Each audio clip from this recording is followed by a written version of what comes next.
So today I'm going to suggest 3 more players that the Rockets should consider taking with the 16th pick in this upcoming NBA draft. The pick is via the Brooklyn Nets for your information.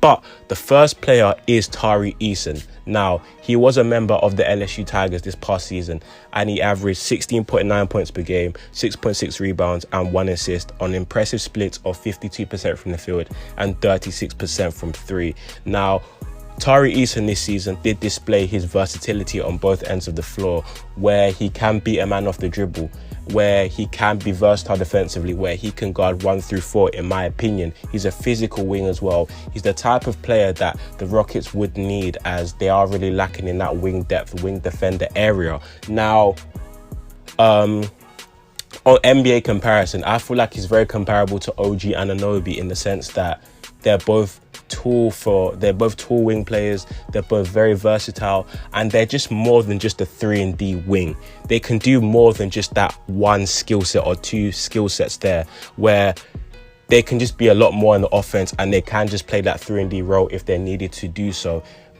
TARI maybe isn't as good as a shooter as OG right now. However, the strides he's taken already season by season has proven to me that he can be a very consistent 3-point shooter at the NBA level. And yeah, he's going to potentially show a lot of people why he could have been a top 7 player. That's if he does slip to the 16th pick, which is where the Rockets would take him. But yeah, he's one player that they should consider taking, as he has a lot of upside on both ends of the floor, and I'll be interested to see how well he does at the NBA level.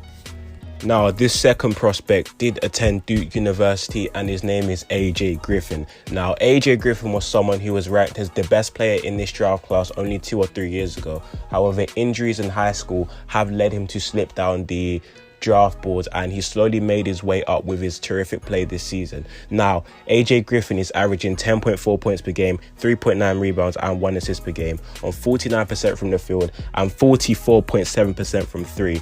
Now, a trend of every prospect I'm about to go through is they're very efficient from the field and from 3 to an extent. So this is something which is beneficial for the Rockets. But let me get into AJ Griffin's skill set. Now, he's 6'6", 6'7". He can create his shot at will. He can get to the rim, he can shoot the 3, and his best skill set, in my opinion, is his defense.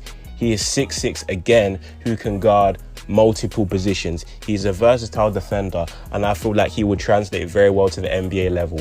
He's one of those players, if let's say his shot doesn't translate, he will still have a role in a lot of teams due to his hustle and effort on defense, as well as ability on that end of the floor. So he's just the type of player which I feel like if he does fall to 16, because he may actually go earlier around the 10 range, but if he does fall to 16, that would be an absolute steal for the Rockets. And he's just such an amazing talent, and he could be the best player or one of the top 4 players in this draft 2 years down the line, 3 years down the line, because he just has the skill set to be a complete all-around star in this league. And you're going to say, oh, what's your comparison for him?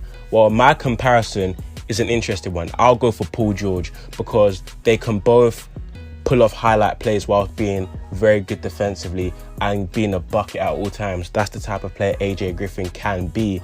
So just getting someone who was ranked to be the highest or the best player in this draft a couple years ago down at 16 due to injury, that will be a steal, because AJ Griffin, the talent is off the charts with this kid, and he's just an excellent player on every level of the floor. So this will be beneficial for the Rockets, as they do lack in wing depth, as I said earlier, and he can be a bucket alongside Jalen Green and KPJ, whilst also making up for them on the defensive end. Now, on to the third and final prospect, who also attended Duke University. I'm talking about Wendell Moore. Now, if you didn't know, he was second team All-ACC, ACC All-Defensive Team, and he's just a menace on the defensive end. That's a trend for everyone on this list. They are all wing players who are excellent defenders, especially Wendell Moore. Now, the intriguing thing about Wendell Moore, I'll get onto his stats in a minute, is his 3-point shooting. from year to year, he's gone from 21% from three to 30% from three to 41% from three. So he's made that improvement year by year to show that he is working on his jump shot and working on his game on a consistent basis. Now, this past season, he did average 13.4 points per game, 5.3 rebounds and 4.4 assists, alongside 50% from the field. And like I said earlier, 41% from three.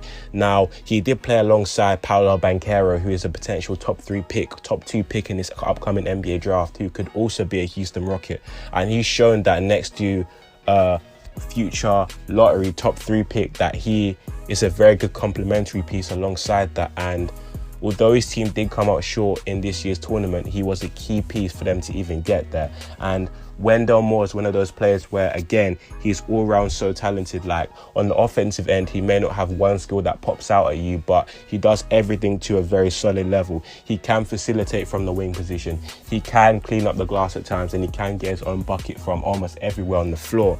So he's just another versatile player who will add another element to this Rockets team, whether it's off the bench or in the starting lineup. And like I said, he really does have insane defensive potential. Like, defensively, he could be similar to the likes of Mikal Bridges on the defensive end, and that's someone who the Rockets do need another defensive stopper in the wing area. And a common theme with all these 3 players is they're very efficient, they're all wings, and they can all play defense, as that is something the Rockets do need. And Wendell Moore has just shown that he is an excellent player, and he's just risen up the draft boards this season, and I believe he's projected to go around maybe 20.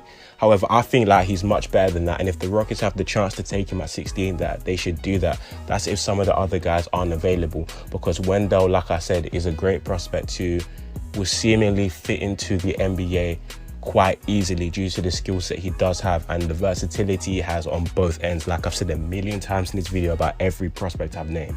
But that's all I really got for this video. Let me know if you like these 3 prospects or not. Let me know which one's your favorite. And yeah, I ain't really got much else to say, and I'm out.